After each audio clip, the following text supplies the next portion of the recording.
Shri Sanjay Singh. Sir, you have 14 minutes. धन्यवाद मान्यवर, आपने इस महत्वपूर्ण विषय पे मुझे अपनी बात कहने का मौका दिया। सदन में माननीय शिक्षा मंत्री जी भी हैं और आज जब हम लोग शिक्षा के बारे में बात कर रहे हैं तो बाबा साहब डॉक्टर भीमराव अंबेडकर जी को याद करना बहुत आवश्यक है। बाबा साहब डॉक्टर भीमराव अंबेडकर जी ने कहा था, शिक्षा शेरनी का वो दूध है जो जितना पिएगा उतना दहाड़ेगा। अगर भारत शिक्षित बनेगा तभी विकसित बनेगा मान्यवर। शिक्षित भारत ही विकसित भारत बन सकता है। लेकिन वास्तव में इस शिक्षित भारत की सच्चाई क्या है? हो सकता है कि सरकार ने अपनी ओर से बड़े बड़े दावे किए हों, बजट में बड़ी बड़ी घोषणाएं की हों, लेकिन जमीन पर उसकी सच्चाई क्या है, यह आपके माध्यम से सरकार को और देश को जानना जरूरी है। मान्यवर, सबसे पहले मैं आपके सामने पूरे देश में ड्रॉप आउट स्टूडेंट का आंकड़ा रखना चाहता हूं। वर्ष 2022-23 और 23-24 में पूरे हिंदुस्तान के अंदर, पूरे भारत में 54,77,223 बच्चों ने सरकारी स्कूल की शिक्षा छोड़ी है मान्यवर। 54,77,223 बच्चों ने, और ये बच्चे एक कक्षा से लेकर 8वीं कक्षा तक के बच्चे। इनमें आसाम का अगर आंकड़ा पढ़ें तो 3,58,075 बच्चों ने सरकारी स्कूल की शिक्षा छोड़ी है। गुजरात का अगर आंकड़ा पढ़ें, जिसके विकास के बारे में बड़े बड़े दावे किए जाते हैं, 1,38,813 बच्चों ने सरकारी स्कूल की शिक्षा क्लास 1 से क्लास 8वीं तक छोड़ी है। अगर आप मणिपुर की बात करें, 17,991 बच्चों ने सरकारी स्कूल की शिक्षा छोड़ी है।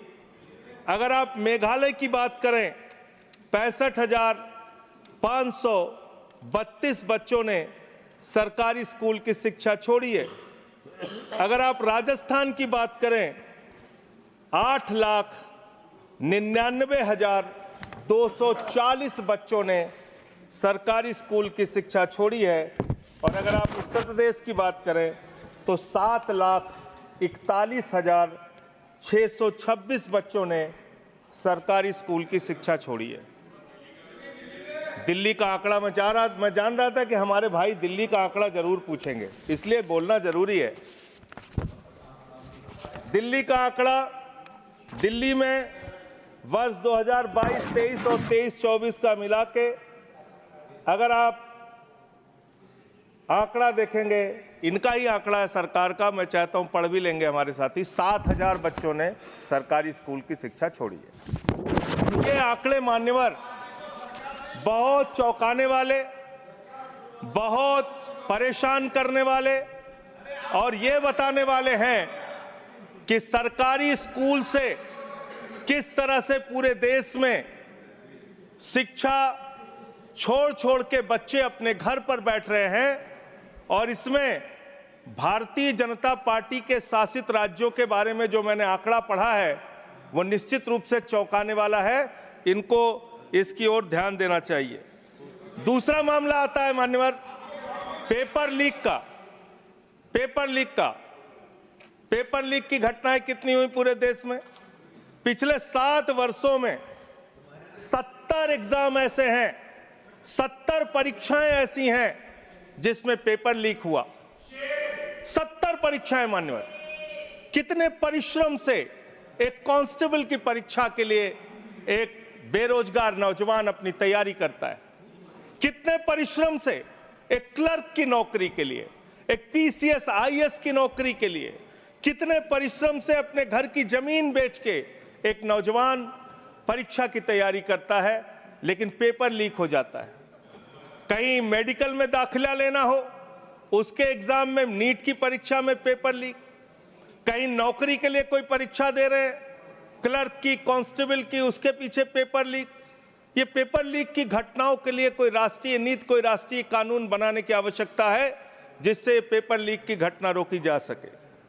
मैं पेपर लीक से प्रभावित होने वाले छात्रों की संख्या अगर पढ़ूंगा तो पूरे सदन को इसके बारे में अफसोस होना चाहिए। आपका आंकड़ा है 1,70,00,000 नौजवान ये पेपर लीक की घटना से, हमारे बच्चे, बच्चियां, छात्र, छात्राएं, बेरोजगार नौजवान प्रभावित हुए हैं। और इसमें क्या घोटाला हुआ है? आप जिसको परीक्षा कराने का ठेका देते हैं, उत्तर प्रदेश में 69,000 कांस्टेबल की भर्ती के लिए आपने ठेका दिया ईडू टेस्ट नाम की एक कंपनी को। विनीत आर्या नाम के व्यक्ति की एक कंपनी है जिसका भारतीय जनता पार्टी के नेताओं से गहरा रिश्ता है।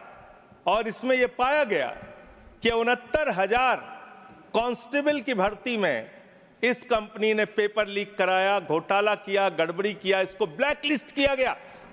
जांच एजेंसियों के सामने यह आदमी प्रस्तुत नहीं हुआ और इसके बाद इसी कंपनी को बिहार में भी एग्जाम कराने का ठेका दे दिया गया। ये आपका प्यार है, आपको छात्रों के, नौजवानों के भविष्य से कोई लेना देना नहीं है।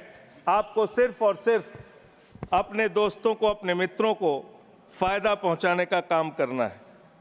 तीसरा जो आंकड़ा है वो आंकड़ा है आपके अलग अलग योजनाओं में जो आपने खेल किया है, और ये खेल समझना बहुत जरूरी है। आपने एक स्कीम शुरू किया, SC, ST, OBC के बच्चों को छात्रवृत्ति की स्कीम, उनको स्कॉलरशिप देने की स्कीम। इसका नाम रखा प्रधानमंत्री उच्चतर शिक्षा प्रोत्साहन स्कीम। इतना लंबा भारी भरकम नाम पढ़ के आदमी का सीना चौड़ा हो जाता है, जैसे प्रधानमंत्री जी SC, ST, OBC के लिए कोई बहुत क्रांतिकारी कदम लेके आए। इस योजना में क्या किया आपने? और इसमें हाई स्कूल से लेकर पोस्ट ग्रेजुएट, इंजीनियरिंग और PhD के जो छात्र हैं ST, SC, OBC के, उनको अब स्कॉलरशिप देने की बात करते हैं। इसमें आपने 2023-24 में 98 करोड़ रुपए खर्च किया। 2024-25 में इस स्कीम को बढ़ा के आपने 1558 करोड़ रुपए बजट में निर्धारित किया। बड़ी खुशी की बात है, 98 करोड़ खर्चा हुआ 23-24 में और 1558 करोड़ आपने बजट बढ़ा के कर दिया, निर्धारित कर दिया 24-25 में। फिर आप रिवाइज्ड बजट लेके आते हैं, संशोधित बजट लेके आते हैं। ये 1558 करोड़ की स्कीम घटा के आपने इसको 1000 करोड़ कर दिया। 1000 करोड़ करके 24-25 में इसको 1000 करोड़ किया, यानी कि इसी स्कीम में आपने 35% SC, ST, OBC को मिलने वाली स्कॉलरशिप का पैसा कम करने का काम किया। दूसरी स्कीम आपकी है PM rising India, PM Shri scheme. इसका भी बड़ा ढोल पीटते रहे आप। PM श्री स्कीम में 23-24 में 1215 करोड़ रुपए आपने खर्च किया। 24-25 में इस स्कीम में आपने 6050 करोड़ रुपए निर्धारित कर दिया। और जब आपने इसको बढ़ाया तो यह प्रस्तुत किया कि हमने इस स्कीम में, प्रधानमंत्री श्री स्कीम में, हम देश के स्कूलों का कायाकल्प करेंगे, शानदार स्कूल बनाएंगे। और इसका बजट देखिए, हमने बढ़ा के 6050 करोड़ कर दिया। फिर 24-25 में ही आप इसके लिए रिवाइज्ड बजट लेके आए और इसमें करीब करीब 1500 करोड़ रुपए आपने घटा के इसको रिवाइज बजट में 4500 करोड़ रुपए कर दिया। करीब करीब 25% बजट आपने PM श्री स्कीम का कटौती कर दिया। फिर 25-26 में इसको 7500 करोड़ कर दिया। फिर आप एक स्कीम लेके आए, प्रधानमंत्री उच्चतर शिक्षा अभियान, इस स्कीम के अंदर 23-24 में आपने 186 करोड़ रुपए खर्च किया, 24-25 में फिर इसको बढ़ा के आपने 815 करोड़ रुपए कर दिया। फिर इसी साल 24-25 में आप रिवाइज्ड बजट लेके आए जिसमें आपने 920 करोड़ रुपए यानी कि करीब करीब 50% इस बजट का भी पैसा कम कर दिया, और फिर 25-26 के लिए 815 करोड़ रुपए जो 24-25 में किया था वही आपने 25-26 के लिए कर दिया।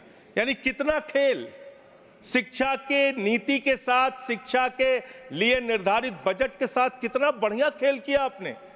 एक बार आप बजट निर्धारित करते हैं, फिर संशोधित करते हैं, फिर वही बजट दोबारा अगले साल घोषित करते हैं। ये इस देश के शिक्षा व्यवस्था के साथ आप मजाक नहीं कर रहे तो और क्या कर रहे हैं। फिर आपने एक समग्र शिक्षा, जिसकी आजकल बहुत चर्चा पूरे देश में है, इस समग्र शिक्षा अभियान में आपने 23-24 में 32,830 करोड़ रुपए खर्च किया, और फिर 24-25 में आपने इसको घटा के, इसको बढ़ा के 37,500 करोड़ किया। फिर रिवाइज बजट लेके आए आप। हर बार आप रिवाइज बजट लाते हैं, और 24-25 के लिए रिवाइज बजट में आपने 490 करोड़ रुपए इस स्कीम का कम कर दिया, यानी कि करीब करीब 10% के आसपास आपने इसमें भी पैसा कम कर दिया। अब आइए 25-26 में आपने फिर इसी स्कीम में 41,500 करोड़ रुपए का आपने बजट निर्धारित किया। एक और मिड डे मील की चर्चा बहुत ज्यादा होती है सर। मिड डे मील, प्रधानमंत्री पोषण शक्ति निर्माण, इतना बड़ा बड़ा भारी भारी नाम दिया जाता है सर। आदमी को लगता है कि जैसे इस मिड डे मील की स्कीम का नाम सुनेंगे आपके अंदर वैसे ही शक्ति आ जाएगी प्रधानमंत्री का नाम सुनते हुए। इस स्कीम की हकीकत सुनिए। इस स्कीम के अंदर आपने 8,458 करोड़ रुपए 23-24 में खर्च किया, फिर 24-25 में इसको बढ़ा के 12,467 करोड़ रुपए किया।